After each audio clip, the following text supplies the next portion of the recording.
It's 8:30. Good morning. I'm Ian Crouch with Hunter News. Newcastle police have arrested 2 more men over the spate of break-and-enters around Stockton in recent weeks. At least 20 incidents have been reported in the past fortnight, with police arresting a 28-year-old man after he allegedly stole a car and a credit card on Monday. He's been refused bail to reappear in Newcastle local court on May 4. Sonia Roberts from Police Headquarters says officers have made 2 more arrests. Late yesterday, a 21-year-old man also presented at Waratah Police Station. He was also charged in relation to an incident on William Street.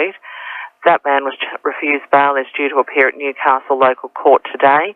He'll be answering 4 counts of dishonestly obtained financial advantage by deception, while a 31-year-old man was arrested as a part of this targeted operation. Ausgrid crews will focus on parts of Bob's Farm, Taralba, Carrington, Doyleson North, East Maitland, Heatherbray and Jules today as the final 1,000 homes are reconnected to the power grid following last week's devastating storm and floods.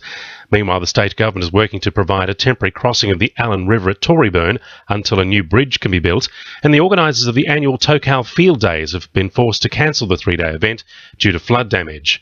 Recovery work continues throughout the Hunter this week by the SES, with assistance from interstate arriving to help local volunteers answer calls for help. Resources have so far been deployed by the New South Wales Rural Fire Service, Fire and Rescue New South Wales, as well as SES services from Tasmania and Victoria.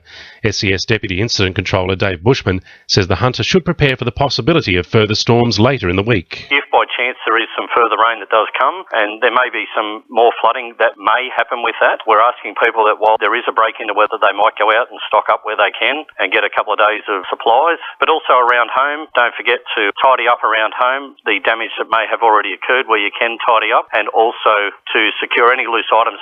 A Hunter Valley horse stud is threatening to move interstate if a coal mine is approved. Darley stud bosses are worried the Drayton South project will severely impact operations.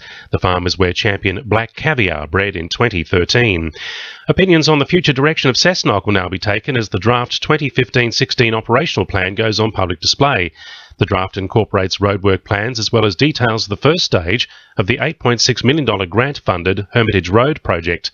Director of Corporate Community Services Robert McGinty says the community will have access to a wide range of upcoming council plans. It includes all our capital works programs that we're proposing and a lot of the other probably softer things from the community perspective, so sporting fields and cultural and community sections that are out there. So it's pretty much status quo.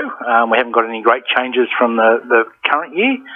And the West Group is hoping to build a brand new precinct on the grounds of Panthers Newcastle if a takeover deal goes ahead, including an over-55s apartment complex. A $19 million handshake agreement has been made between both registered clubs, but the final decision will come down to West's members, who will vote on whether the purchase should go ahead next month. Now with sport, Iona McNabb. The Jets' new signing Andy Brennan is being compared to Socceroo Matthew Leckie from his early days in Adelaide.